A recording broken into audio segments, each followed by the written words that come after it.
savent à quoi il sert réellement. Des témoins interloqués parlent de lumières étranges zébrant le ciel la nuit. De bruits effrayants produits par des engins supersoniques. Et même de rencontres avec des formes de vie inconnues sur Terre. Le gouvernement américain nie jusqu'à l'existence de cet endroit retranché du monde. Mais une équipe de spécialistes est bien décidée à découvrir la vérité. Que dissimule-t-on dans cet endroit? Qui protège-t-on? Et jusqu'où le gouvernement est-il prêt à aller pour garder le secret de la zone 51?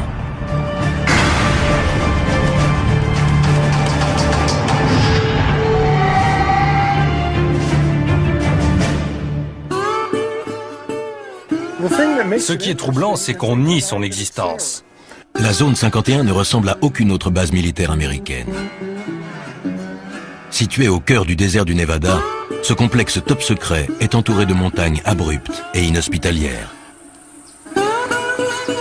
Il est protégé par un système de sécurité infranchissable qui le soustrait au regard des curieux, mais aussi, comme le reprochent certains, au contrôle de l'État. Des avions très étranges ayant été vus dans le ciel, certains pensent qu'on pourrait y procéder à des essais sur la propulsion antigravitationnelle, un système révolutionnaire relevant autrefois de la science-fiction. Chuck Clark est sans doute le plus grand spécialiste mondial de la zone 51. Astronome de profession et passionné d'aviation, il a toujours été fasciné par cette base destinée, au dire de l'armée américaine, à de simples essais aéronautiques. Au cœur du désert du Nevada, la petite ville de Rachel est la localité la plus proche de la base secrète appelée Zone 51. Elle surfe allègrement sur la publicité que lui apportent les rumeurs d'OVNI, mais beaucoup pensent que l'État encourage ceux qui propagent ces histoires d'extraterrestres pour mieux discréditer les observateurs plus sérieux.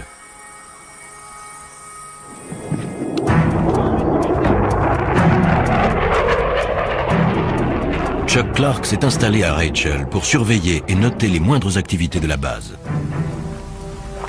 Aujourd'hui, il retrouve l'équipe d'experts qu'il a réunie pour tenter pendant 24 heures et en utilisant tous les moyens légaux possibles de mener l'enquête la plus complète jamais réalisée sur la véritable nature de cette base mythique.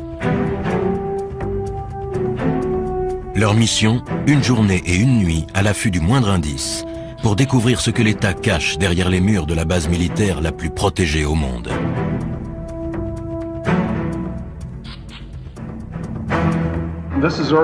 Voici la zone 51. C'est une image satellite de la base. Ça donne une vue d'ensemble. Chacun des hommes présents apporte des connaissances et un savoir-faire unique. Guy Norris a été primé pour ses reportages sur l'aviation militaire. Toute sa vie, il a étudié les bases et les avions classés top secret. C'est intéressant, vous voyez, il n'y a absolument aucune indication de piste sur la carte dans cette zone interdite. Autrement dit, aux yeux du monde, il n'y a pas de piste ici. Même s'il est évident que la réalité est tout autre. Bob Grove, spécialiste en communication militaire, a étudié le SAZ. Il y a plusieurs centaines de fréquences actives. Je vais les analyser et les écouter et voir si elles sont aussi actives qu'elles semblent l'être. Mike Johnson, détective privé, a déjà travaillé sur l'affaire. Les mesures de sécurité ne se limitent pas au fait d'avoir situé la base dans ce désert au fin fond de nulle part. Il sait que dans toute base militaire sous haute surveillance, les gardes sont fortement armés. Ici, ils sont prêts à faire feu sur les individus pénétrant sans autorisation. Pour pouvoir mieux observer le fonctionnement de la base, le groupe se sépare en deux équipes.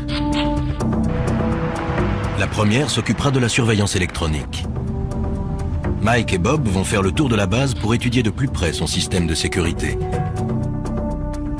Ils observeront les personnes qui les surveilleront et avec leur scanner radio, iront espionner la base par-delà les barbelés et les guérites des gardes. Deuxième équipe, surveillance visuelle. Chuck guidera Guy au sommet du mont Tikabou, le seul site offrant une vue sur la base que l'armée n'a pas investie. Chuck va pointer son télescope astronomique non sur les étoiles, mais sur la zone 51. Chuck est déjà allé là-haut des dizaines de fois pour photographier le site et ses opérations.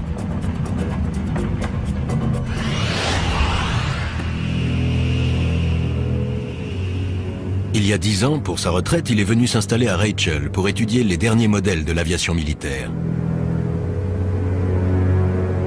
Ses observations l'ont amené à constater que derrière les murs de la zone 51, la base règle et un commandement bien particulier, à l'abri des regards indiscrets et au-dessus des lois.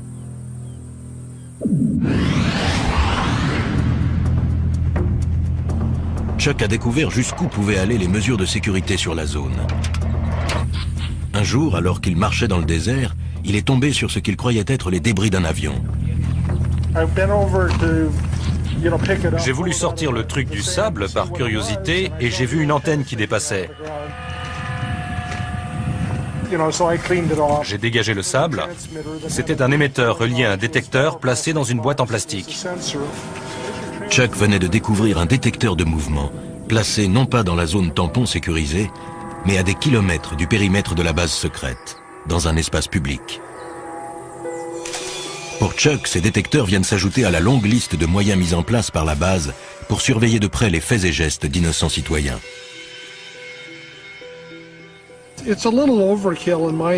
C'est exagéré. Ils ont une zone tampon de 40 km. Plus on s'approche et plus le terrain est impraticable. Je ne comprends pas pourquoi ils vont installer ce genre d'appareil en dehors de la zone.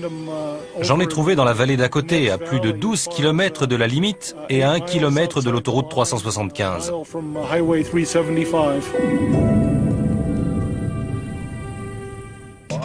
Bien décidé à dénoncer les agissements de l'armée, Chuck fait appel à un célèbre journaliste d'investigation, George Knapp. On a mis une demi-heure pour trouver le premier détecteur. 5 minutes pour le second. Voici l'émetteur. Et un peu plus loin, il y a le temporisateur. Il porte l'indication « Propriété de l'État américain ».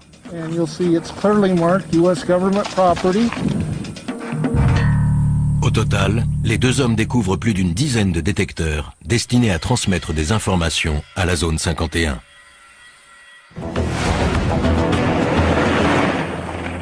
Chuck Clark, astronome à la retraite qui connaît le désert comme sa poche, surveille de près la zone 51. Au moment de la diffusion de ce reportage, Chuck, lui, est déjà allé plus loin.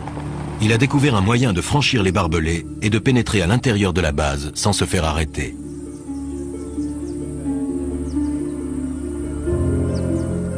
Mais pour cela, il doit parcourir 800 km jusqu'à Denver, dans le Colorado. Ce bâtiment d'allure banale renferme des technologies ultramodernes mises au point par les militaires qui dirigent la zone 51. Chuck peut désormais renverser la situation et espionner la base. En effet, la société Space Imaging possède et exploite ICONAS, le premier satellite commercial à haute résolution.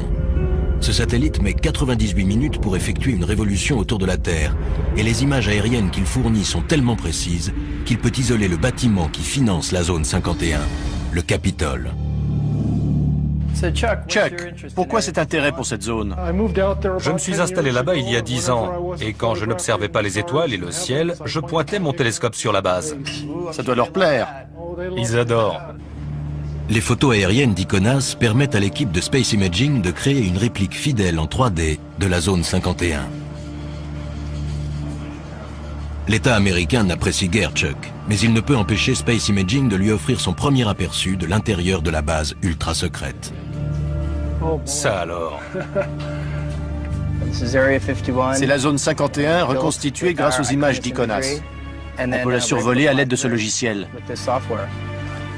C'est fantastique. J'ai pris des photos de la façade de ces bâtiments, mais je n'avais jamais vu celui-là. On voit du sable sur la piste. Peut-être qu'un engin a atterri récemment dessus ou juste à côté. C'est peut-être aussi juste un trompe-l'œil. Ces gens sont retors. Il faut l'être pour diriger une base pareille. Ce serait bien leur genre. Ouais.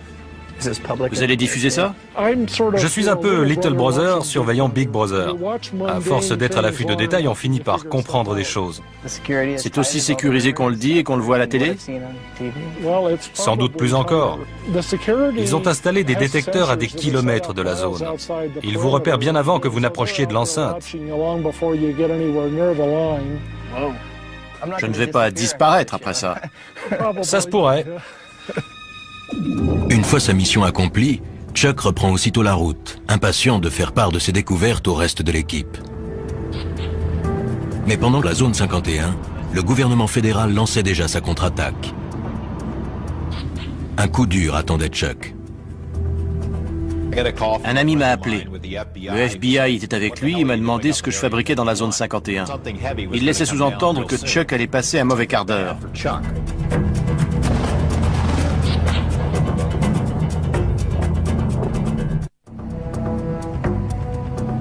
Perdue dans le désert du Nevada, la zone 51 est un site d'essai militaire secret.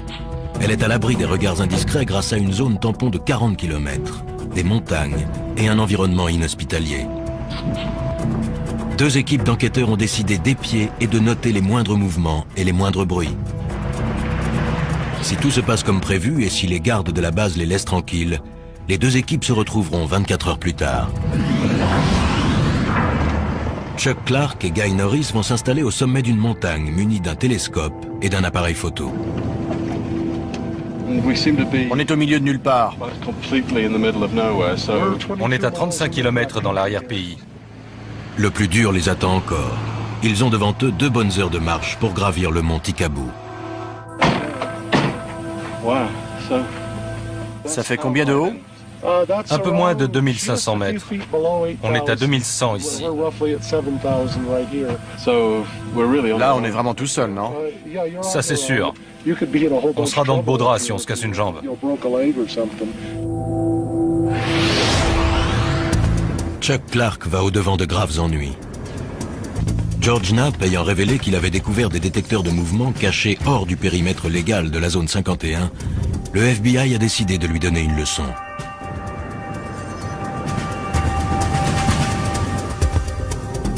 Alors qu'il se promenait dans le modèle 3D de la base secrète, la police fédérale a fait une descente à son domicile.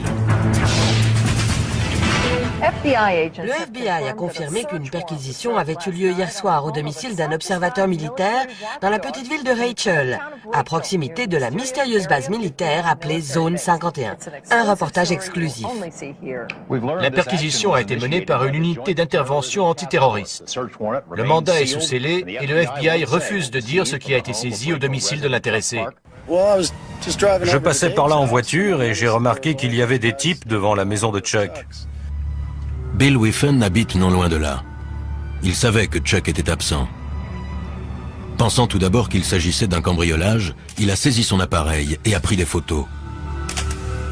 Les hommes et les femmes que l'on voit ici sont des membres de l'unité antiterroriste.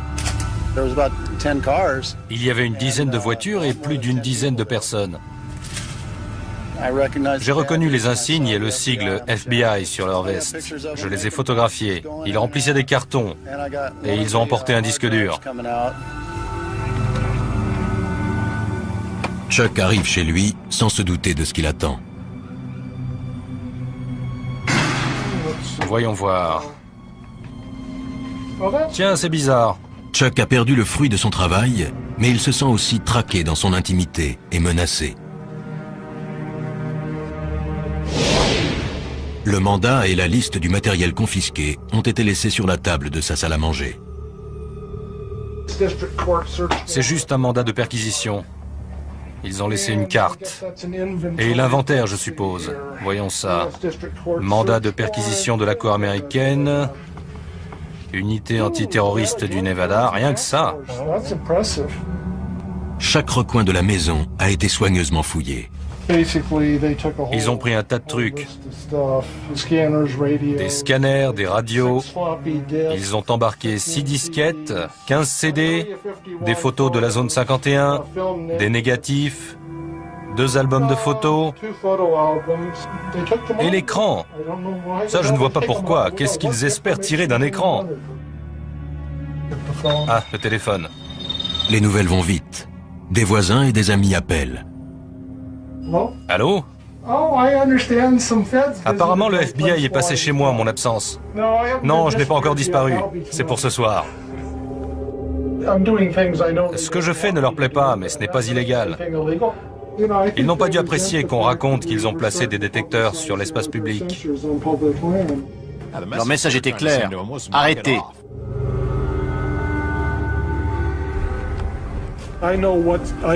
Je sais jusqu'où je peux me permettre d'aller légalement. Je pousse les limites, mais je ne les franchis pas. C'est ça qui les énerve. Je ne me laisse pas intimider par eux. Je me pointe sous leur nez avec mon objectif. Conscient que l'État enquête sur Chuck, ses coéquipiers, le spécialiste de la sécurité Mike Johnson et l'expert en communication Bob Grove, poursuivent leur mission. Ils ne sont qu'à 3 km de l'accès arrière de la zone 51 et il ne fait aucun doute qu'ils ont été repérés. Ils ont un tas de façons de détecter notre présence. Ils doivent nous écouter. Possible. Ils nous regardent certainement et ils doivent nous écouter aussi. Voilà les barbelés.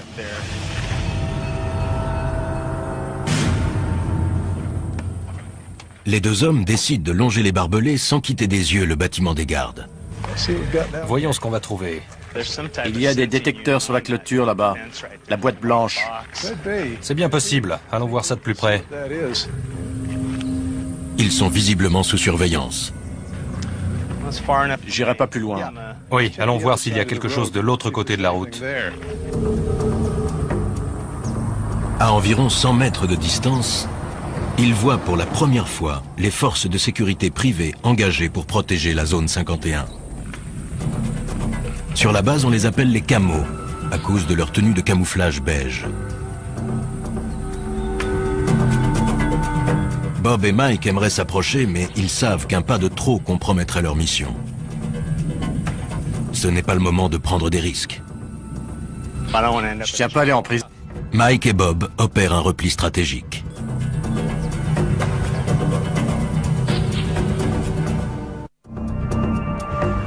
Nos enquêteurs souffrent des rigueurs du climat désertique. Ils réalisent que 24 heures est un délai bien court pour tenter de découvrir les mystères d'un lieu dont l'État continue de nier l'existence. J'aurais dû m'entraîner. Sur la montagne, Chuck et Guy ont entrepris l'ascension du mont Tikaboo par un sentier dangereux. Ils portent un télescope de 20 kg et du matériel pour affronter la nuit froide. Les 800 premiers mètres jusqu'à la crête sont tuants. Le chemin est raide et glissant. Et ça ne va pas en s'arrangeant. Leur destination, le seul site d'où l'on puisse avoir une vue en surplomb de la zone 51.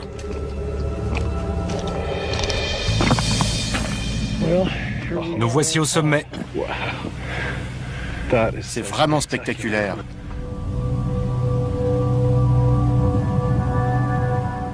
Alors, ça valait la peine.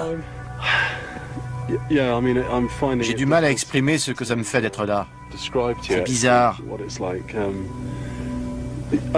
On est là, sur la planète Terre, mais on a l'impression d'être à la lisière d'un autre monde. À travers la brume de chaleur, c'est bien un autre monde qu'on aperçoit. Un monde que l'État américain a cherché à soustraire au regard des curieux. Je vois des bâtiments qui brillent au soleil et j'aperçois une des pistes. C'est incroyable. Je n'en crois pas mes yeux. C'est inimaginable. Depuis le temps, c'est vraiment incroyable. C'est pas un mythe. Non, ça existe vraiment. Chuck et Guy se hâtent d'installer leur équipement. Car ils savent parfaitement que si d'ici ils peuvent voir la base, elle, peut également les voir. Ils sont à 40 km de la zone 51 et comptent sur le télescope de Chuck et son appareil photo avec téléobjectif pour espionner et consigner la moindre activité se déroulant là-bas. Avec le téléobjectif, l'image sera grossie jusqu'à 50 fois. Je vois. Les deux hommes savent que la base sert à tester des technologies modernes et ultra secrètes, dignes des récits de science-fiction.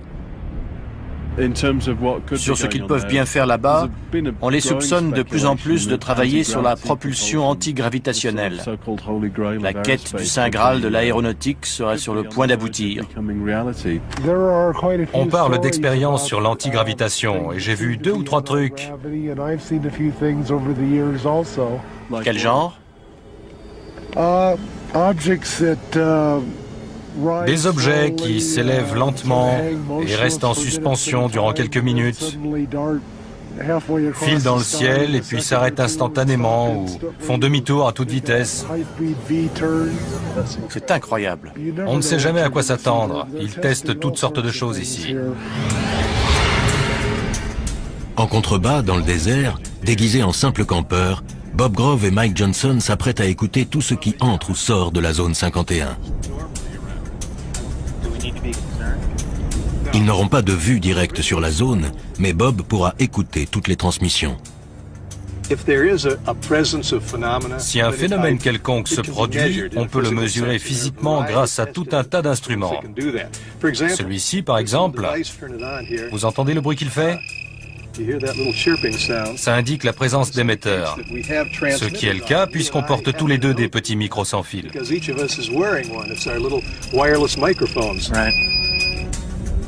Une fois leurs instruments réglés, Bob et Mike se préparent à une longue nuit d'écoute.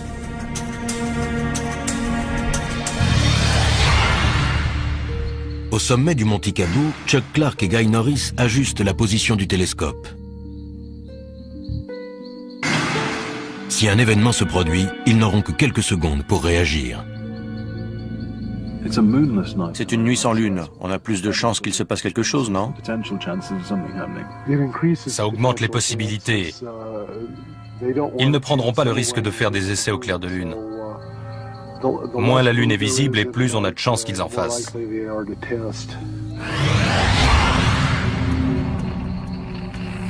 Il est presque 2 heures du matin. Le spécialiste en électronique Bob Grove et l'expert en sécurité Mike Johnson ont établi leur camp juste en bordure de la base. L'équipement radio ultra perfectionné va repérer toute activité au sol ou dans les airs.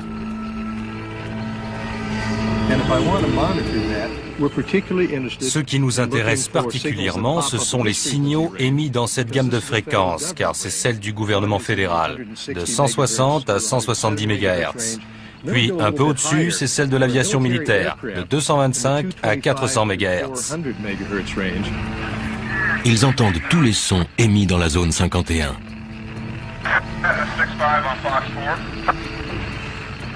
Bob ajuste la fréquence.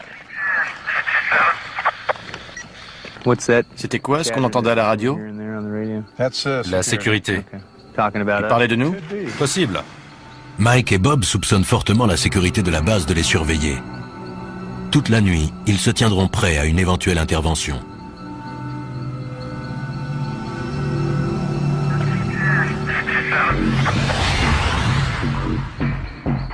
De leur côté, Chuck et Guy voient des lumières s'allumer. La base semble en activité, même à 3 heures du matin. Depuis que je me suis installé ici, la base s'est énormément agrandie. Elle a dû doubler de taille rien que ces 10 dernières années. Au sommet de la montagne, comme en contrebas dans le désert, règne un étrange silence. Mais soudain, le léger grésillement continu de la radio est interrompu. Bob fait son possible pour stabiliser la fréquence. Il y a un certain nombre de fréquences militaires air-sol actives. Il doit y avoir quelque chose dans le ciel. Et il y a aussi des fréquences de contrôle au sol. Le quelque chose en question se dirige à toute vitesse vers Guy et Chuck. Il y a un point très brillant dans le ciel, juste au-dessus de nous. Vous avez vu ça? C'est fou. Il est toujours là. Il se dirige vers le nord, on dirait. Incroyable. C'était extrêmement lumineux et juste au-dessus du site. C'est peut-être un aéronef éclairé par une lumière directionnelle puissante. Guy espère que l'engin va repasser pour que Chuck puisse le photographier. Mais le ciel redevient soudainement silencieux au-dessus du site. La piste est replongée dans l'obscurité. 5h30 du matin. Le jour se lève. Chuck et Guy jettent un dernier coup d'œil sur la base avant que la brume de chaleur n'obscurcisse l'image. On voit la tour de contrôle à gauche de la colline un peu plus haute, au centre. Elle dépasse de 5 ou 6 mètres. Oui, je vois. On dirait que les véhicules sont sur le côté gauche du nouveau taxiway.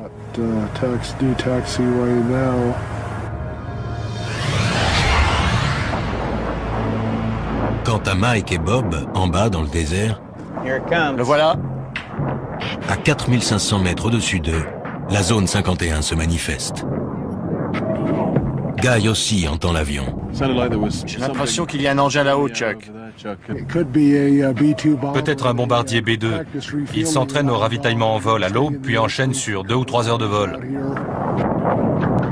C'est leur jour de chance. Le B-2 n'est pas seul. Il est accompagné d'un invité surprise. Un MiG-29, excellent. Il vient par ici. Bien que la guerre froide soit révolue, ici les Américains continuent de s'entraîner à combattre des avions soviétiques.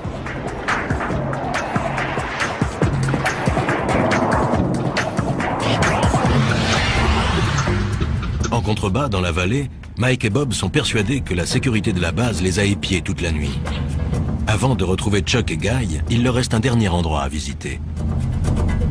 Si j'ai bien suivi les explications de Chuck, l'entrée principale était à une petite quinzaine de kilomètres, en direction de la colline. Alors qu'ils s'approchent de l'entrée principale, Mike aperçoit une chose surprenante dans son rétroviseur. Un véhicule arrive derrière eux à toute allure. Ses vitres sont teintées afin de protéger ou de dissimuler les passagers qu'ils transportent, des employés de la base qui se rendent à leur travail. La vache. Le car ne ralentit même pas. Il devait rouler à plus de 70 km à l'heure. Plus peut-être même. Il était pressé. Ouais. Pour préparer cette mission de 24 heures, Mike Johnson a passé des semaines dans des planques très inhabituelles. Son but, dénicher un employé qui, pour la première fois, accepte de parler de la vie sur la base. Pour un enquêteur comme moi, c'est ahurissant de voir à quel point le secret de ce complexe est bien gardé.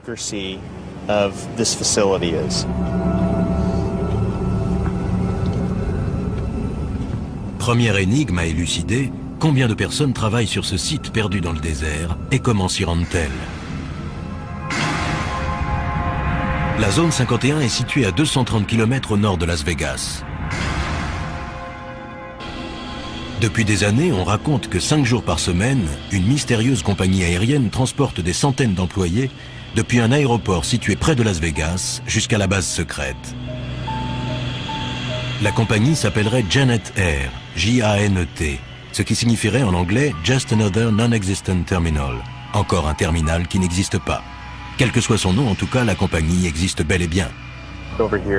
Nous sommes à l'aéroport international McCarran. Le terminal Janet est situé à l'extrémité ouest. Ce site secret n'est qu'à quelques centaines de mètres du fameux strip de Las Vegas.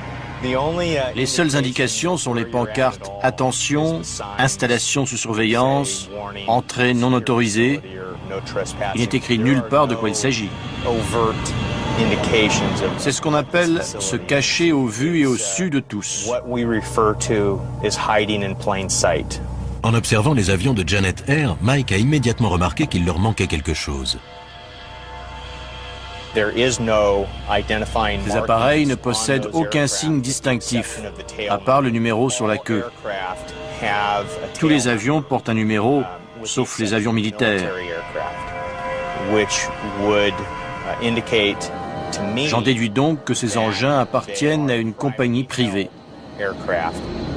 Grâce à ses talents d'enquêteur, Mike a retrouvé le propriétaire de cette flotte, la société EG&G, un très gros fournisseur de l'État. Un vol Janet vient d'embarquer. L'avion s'est mis en position sur le tarmac et ne devrait pas tarder à décoller. En général, ces avions-là n'attendent pas très longtemps. Ils se présentent sur la piste et décollent en moins de 2.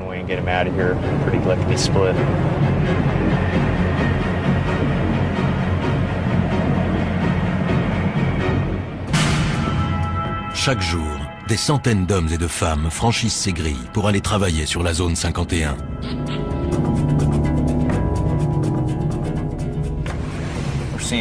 Une voiture s'approche.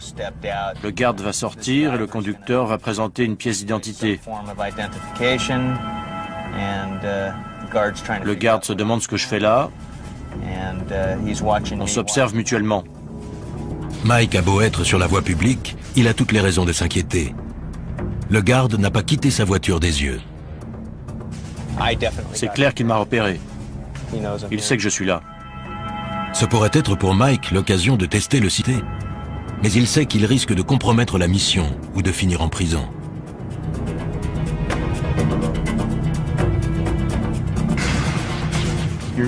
Voilà le pick-up blanc des gardes. J'ai sur le dos la sécurité du terminal Janet et la police de Las Vegas.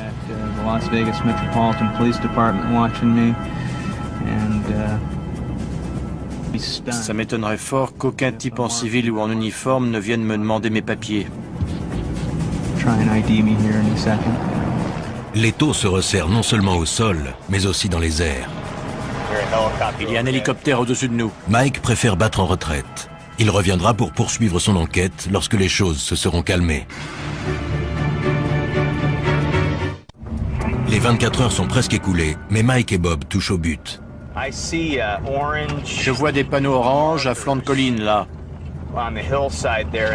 D'après Chuck, ils marquent la limite. Il y a des équipements de surveillance là-haut, et la limite est juste là. Oui, on y est. Moi, j'irai pas plus loin. Ce modeste tronçon de route est l'un des lieux les plus surveillés de la planète.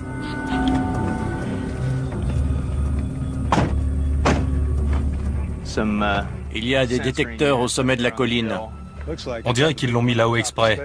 Tous ceux qui ont franchi cette limite ont été arrêtés, interrogés, et se sont vus confisquer leurs appareils photo, leurs téléphones portables et parfois même leurs vêtements. Accès non autorisé. Interdiction de photographier le site. Bon. Ben, on y est. Moi, je ne vais pas plus loin. Si des centaines de personnes travaillent sur la zone 51, pourquoi aucune d'elles n'a-t-elle jamais parlé? Quel genre de menace l'État fait-il peser sur elles? Mike a réussi à découvrir l'adresse de certains des employés qui garent leur voiture dans l'aérogare sécurisé de Las Vegas avant de s'envoler vers la base ultra secrète. Il est temps pour lui de passer à l'étape suivante. Un 4x4 noir franchit les grilles de sortie. C'est peut-être la chance de sa vie. J'ai passé quelques jours en planque à observer ce qui se passait. Grâce à quelques recherches, j'ai réussi à retrouver le propriétaire du véhicule. C'est un employé du site d'essai. Mike est bien décidé à suivre cette personne qui pourra lui dévoiler les mystères de la zone 51. Il suit de près la voiture noire qui s'engage sur l'autoroute. Les événements prennent une tournure favorable. Plus cet individu s'éloignera des regards intimidants des gardes de la base, et plus il sera susceptible de parler. Je ne sais pas du tout quel moyen de pression l'employeur ou l'État utilise, mais les employés doivent vraiment être tenus au silence. Je n'ai jamais vu un secret aussi bien gardé. La circulation intense complique la poursuite, et l'espace d'un instant, Mike perd sa cible de vue. La voiture que je file est au moins 400 mètres devant moi. Mike réussit à recoller au véhicule. Il se faufile entre les voitures afin de rester suffisamment près du 4x4 noir pour ne pas le perdre de vue, tout en évitant de se faire repérer. Il est toujours là dans la première file. On va voir si j'ai de la chance. Le 4x4 quitte l'autoroute pour se diriger vers la ville et s'enfonce dans un paisible quartier de banlieue. On a affaire à des gens de la classe moyenne ou légèrement supérieure. Ce sont vos voisins, les parents du meilleur ami de vos enfants. C'est juste qu'ils ont un boulot ultra confidentiel. On va voir ce qui va se passer. Je vais frapper à la porte.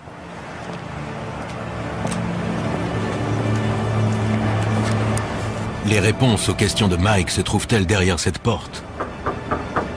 Quel secret va-t-il découvrir?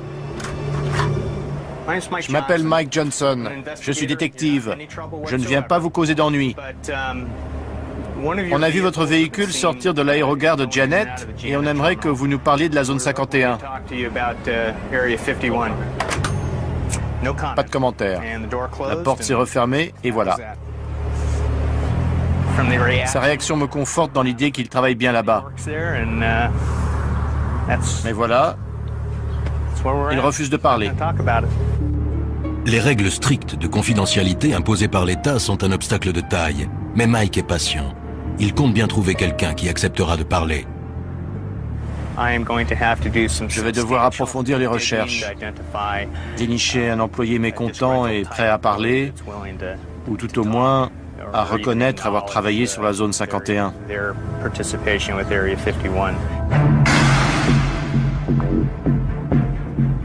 De retour à Las Vegas, Mike Johnson semble bien parti pour trouver un employé de la zone 51. Un informateur lui a suggéré de se rendre dans cet hôtel tout à fait ordinaire. Si ces informations sont exactes, un ancien employé de la zone 51 l'attend à l'étage.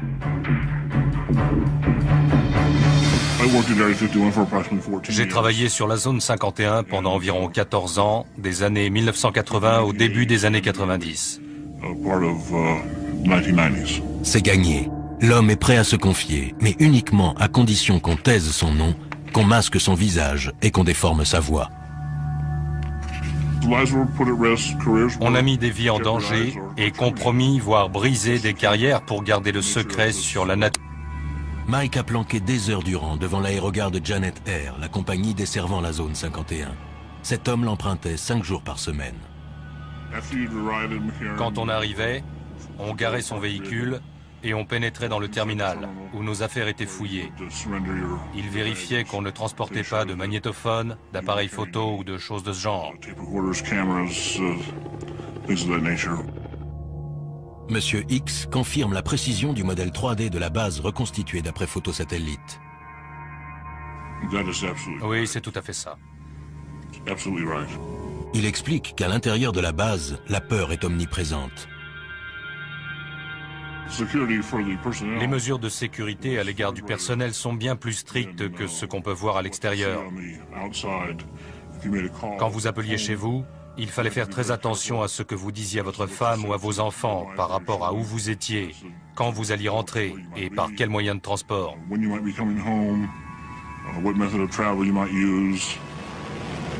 Quel genre de travail peut donc nécessiter une telle confidentialité? C'est une base d'essai d'appareils d'un nouveau genre, tout simplement. Les États-Unis montent des projets classés secrets pour une raison ou une autre, et les appareils sont testés et mis à l'épreuve sur ce site. D'après cet homme, la zone 51 ne ressemble à aucune autre base aérienne militaire. C'est une armée distincte de l'armée de l'air régulière. Et les individus qui y travaillent savent qu'ils sont à part et d'une certaine manière au-dessus de l'armée de l'air régulière. Il affirme que les personnes qui dirigent la zone 51 n'hésitent pas à mettre en danger la vie de leurs employés. Ils ont un pouvoir absolu et sont corrompus. Les individus qui dirigent le site fonctionnent comme les personnages d'Apocalypse Now. Ils n'ont aucun scrupule. Ils remplissent leur propre mission.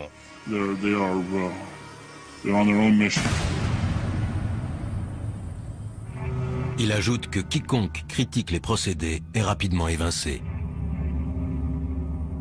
Je connaissais un employé qui a exprimé ses inquiétudes concernant le personnel, qu'on exposait à des produits chimiques toxiques, à des déchets dangereux. On lui a répondu que le projet avait pris du retard et qu'il fallait le boucler au plus vite, et que le personnel ne serait pas informé. Quand il a critiqué ça, il a été renvoyé. Il a dû quitter la base. Monsieur X sait les risques qu'il court. Mais il affirme que si la vérité n'éclate pas, la corruption pourrait bien détruire la véritable fonction militaire de la base. Le Congrès devrait ouvrir une enquête.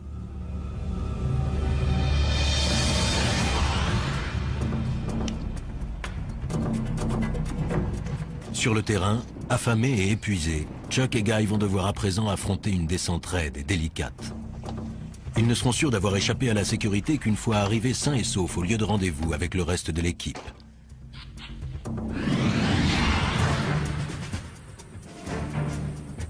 Depuis un véhicule garé en surplomb, un camo, un de ces gardes privés chargés de protéger la zone 51 et de repousser les éventuels curieux, observe Mike et Bob.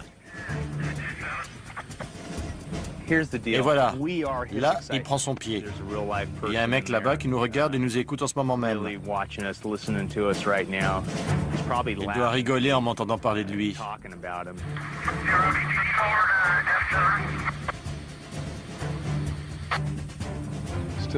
Toujours beaucoup d'activités sur la fréquence de la sécurité.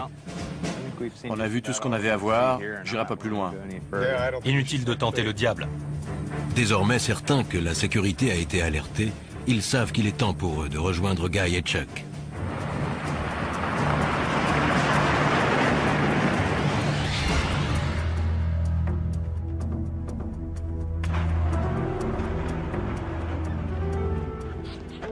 Salut. Vous êtes aussi fatigué que nous? Pire. L'enquête de ces hommes a prouvé que la base était en pleine activité. La radio crépitait, une mission se préparait.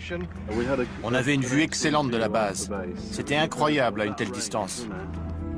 Si ce qu'a rapporté M. X est vrai, des hommes comme Chuck Clark et son équipe sont le seul espoir de voir un jour réformer une base militaire qui perd pied avec la réalité à cause d'un excès de confidentialité. Nous sommes la seule superpuissance encore en lice, et pourtant le mystère autour de la zone 51 s'est épaissi au lieu de décroître ces 2 dernières années. Pourquoi?